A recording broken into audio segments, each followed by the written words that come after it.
공무원 연금 월 250만원, 국민연금은 고작 60만원. 바로 이 질문에서 오늘 이야기를 시작하려 합니다. 최근 한 언론사 보도에 따르면 기초연금을 합친다 해도 공무원 연금이 국민연금보다 최소 1.95배에서 최대 2.64배 더 많다는 분석이 나왔습니다.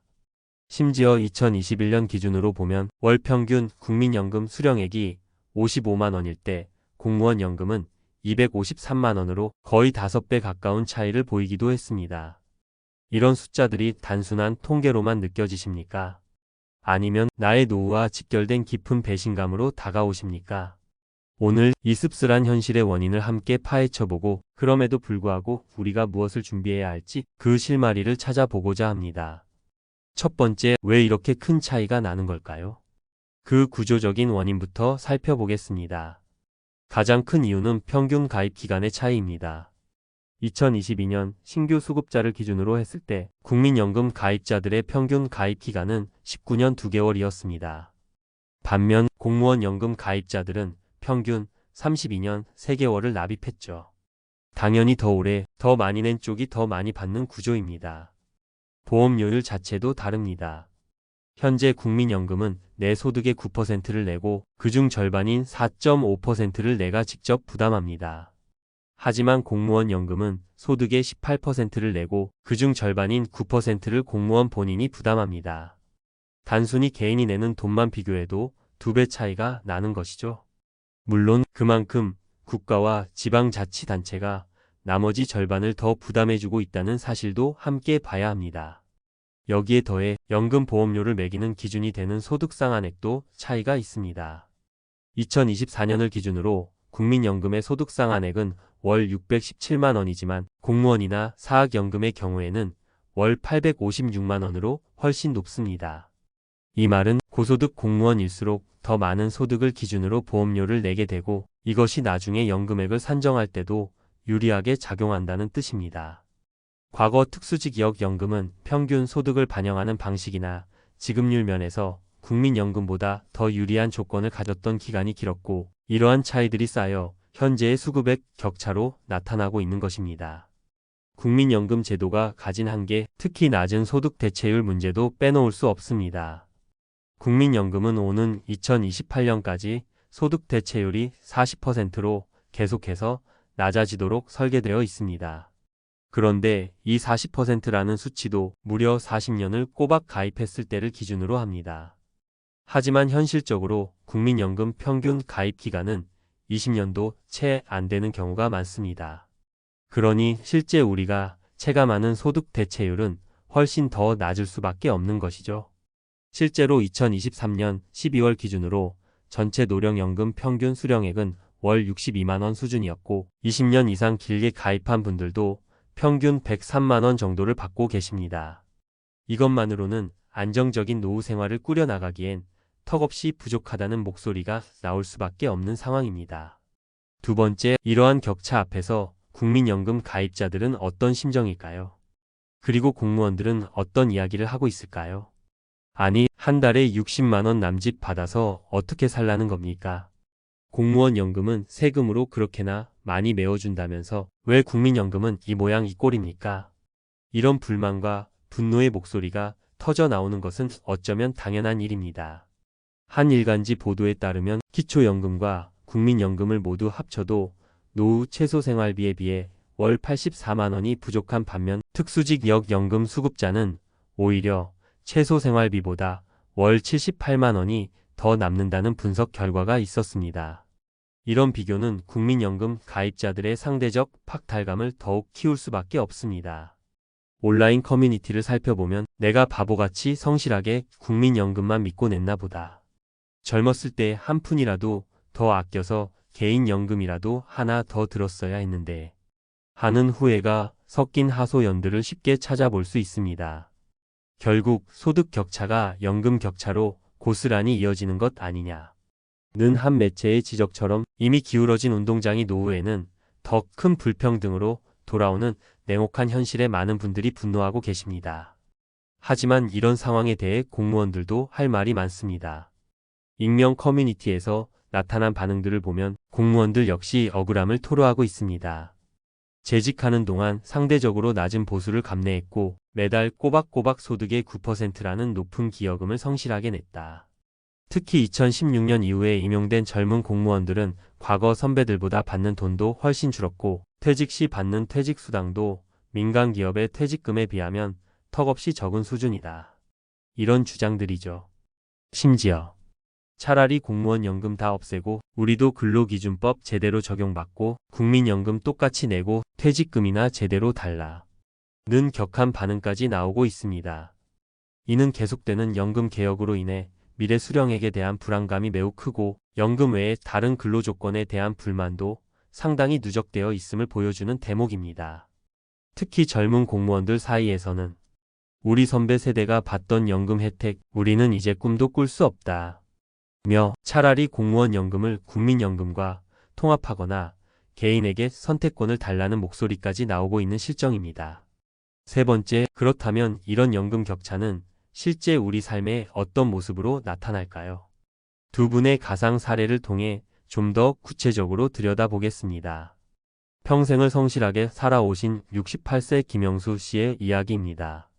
김영수 씨는 중소기업에서 25년간 쉼없이 일하며 국민연금을 꼬박꼬박 납부했습니다. 은퇴 후 손에 쥐게 된 국민연금은 한 달에 110만 원 남짓. 여기에 기초연금으로 나오는 30여만 원을 합쳐도 부부가 함께 생활하기에는 매달 아슬아슬한 살얼음판을 걷는 기분입니다.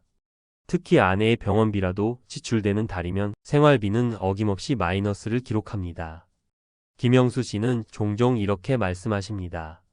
내 오랜 친구 녀석은 공무원 퇴직하고 연금으로 해외여행도 곧잘 다니던데 나는 당장 아내 병원 갈 돈부터 걱정해야 하니 이게 대체 뭔가 싶다니까. 깊은 한숨 속에 그의 막막함이 묻어납니다. 한편 30년간 교직에 몸담았다 명예롭게 퇴직하신 62세 박 선생님의 사정도 한번 들어보겠습니다.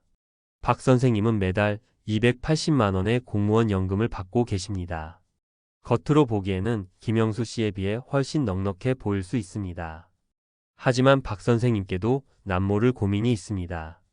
자녀들 결혼 자금을 지원하고 연로하신 부모님을 부양하는데 적지 않은 목돈이 들어간 뒤로는 생활이 예전만큼 여유롭지 못하다고 하십니다. 박 선생님은 이렇게 말씀하십니다. 언론에서는 공무원 연금 많이 받는다고들 하지만 계속된 연금 개혁으로 우리도 예전 같지가 않아요. 물론 국민연금보다 더 받는 것은 사실이지만 그렇다고 해서 이 돈으로 노후의 모든 문제가 다 해결되는 건 절대 아닙니다. 이 두 분의 사례는 단순히 연금액 수만으로 모든 것을 판단하기 어렵다는 점을 보여줍니다. 각자의 삶의 무게와 고민이 다르기 때문입니다. 중요한 것은 이러한 격차의 현실을 인지하고 각자의 위치에서 최선의 대비책을 마련하는 것이겠죠. 네 번째, 그렇다면 이처럼 냉혹한 현실 앞에서 우리는 무엇을 어떻게 준비해야 할까요? 현실적인 대비책들을 함께 고민해 보겠습니다. 먼저 우리가 기댈 수 있는 가장 기본적인 안전망인 국민연금부터 제대로 알고 최대한 활용해야 합니다. 국민연금은 가입 기간이 길수록 유리합니다. 혹시라도 가입 기간이 부족하다면 실업 크레딧, 출산 크레딧, 군복무 크레딧처럼 국가에서 지원해주는 제도를 적극적으로 알아보고 활용하시는 것이 좋습니다. 또한 경제적 여유가 있다면 이미 가입이나 추후 납부를 통해 부족한 가입 기간을 채우는 것도 현명한 방법이 될 수 있습니다. 연금 수령 시기를 늦추는 연기연금 제도도 고려해 볼 만합니다. 연기연금은 1년에 7.2%씩 최대 5년까지 연기하면 무려 36%나 더 많은 연금을 평생 받을 수 있는 제도입니다. 당장의 생활이 어렵지 않다면 장기적인 관점에서 매우 유용한 선택이 될 수 있습니다. 다음으로 개인연금, 즉 연금저축이나 개인형 퇴직연금 IRP는 이제 선택이 아닌 필수입니다. 국민연금만으로는 안정적인 노후 생활이 어렵다는 것이 명확해진 이상 개인연금은 우리 노후 준비의 핵심적인 축이 되어야 합니다. 연금저축과 IRP를 합쳐 연간 최대 900만 원까지 세액 공제 혜택을 받을 수 있으니 절세 효과와 노후 준비라는 두 마리 토끼를 동시에 잡으셔야 합니다. 어렵다. 시간이 없다. 는 핑계보다는 매달 아주 적은 금액이라도 꾸준히 납입하고 ETF 등 다양한 금융상품을 통해 적극적으로 관리하는 지혜가 필요합니다. ISA, 즉 개인 종합 자산관리 계좌의 만기 자금을 연금 계좌로 이전하여 추가 세액 공제 혜택을 받는 것도 좋은 전략이 될 수 있습니다. 집 한 채가 유일한 재산인 경우가 많은 우리 현실에서 주택연금 역시 고려해 볼 만한 선택지입니다. 이 부분은 간단히 언급만 하고 넘어가겠습니다만 관심 있는 분들은 자세히 알아보시면 좋겠습니다. 그리고 우리가 직장 생활을 통해 받는 퇴직금 또는 퇴직연금, 이것 역시 그냥 지나쳐서는 안 될 소중한 노후 자산입니다. DC형, 즉 확정기여형 퇴직연금에 가입되어 있으시다면 정부에서 도입한 디폴트 옵션 제도를 잘 활용하시거나 스스로 적극적인 운용 전략을 세워서 수익률을 높이려는 노력이 필요합니다. 퇴직 후에는 IRP 계좌로 이전하여 계속해서 운용하는 것도 좋은 방법입니다. 많은 분들이 퇴직금을 일시금으로 받아 섣불리 사업에 뛰어들거나 잘 알지 못하는 곳에 투자했다가 큰 손실을 보는 안타까운 경우를 종종 봅니다. 가능한 연금 형태로 수령하여 장기적이고 안정적인 노후생활 자금으로 활용하시는 것이 훨씬 현명한 선택일 수 있습니다. 마지막으로 이러한 개인적인 노력과 함께 제도 개선을 위한 끊임없는 관심과 목소리를 내는 것도 중요합니다. 국민연금 제도의 지속 가능성을 높이고 공적연금 간의 형평성 문제를 해결하는 것은 개인의 힘만으로는 어렵습니다. 하지만 우리가 꾸준히 관심을 갖고 합리적인 제도 개선을 위한 목소리를 함께 낸다면 분명 변화를 이끌어낼 수 있을 것입니다. 국민연금의 소득 대체율을 현실에 맞게 올려야 한다. 는 시민단체의 주장처럼 보다 적극적인 사회적 공론화와 논의가 필요한 시점입니다. 이제 마무리할 시간입니다. 오늘 우리는 연금 격차라는 다소 무거운 현실을 마주했습니다. 분명 씁쓸하고 때로는 깊은 배신감을 느끼게 하는 현실입니다. 하지만 이러한 감정에만 머물러 있어서는 아무것도 바꿀 수 없습니다. 중요한 것은 이 현실을 냉정하게 직시하고 그 안에서 내가 통제할 수 있는 것들에 집중하는 것입니다. 비록 우리가 출발선이 다르고 각자 손에 쥔 카드가 다를지라도 오늘부터라도 철저히 준비하고 계획한다면 지금 느끼는 불안감을 상당 부분 해소하고 보다 안정적인 미래를 만들어갈 수 있다고 저는 믿습니다. 결국 진정한 노후 대비는 그 누구도 아닌 나 자신에게 투자하는 것입니다.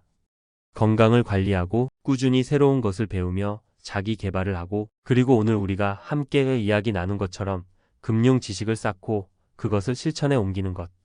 이것이야말로 가장 확실하고 믿을 수 있는 노후 대비책이 아닐까요?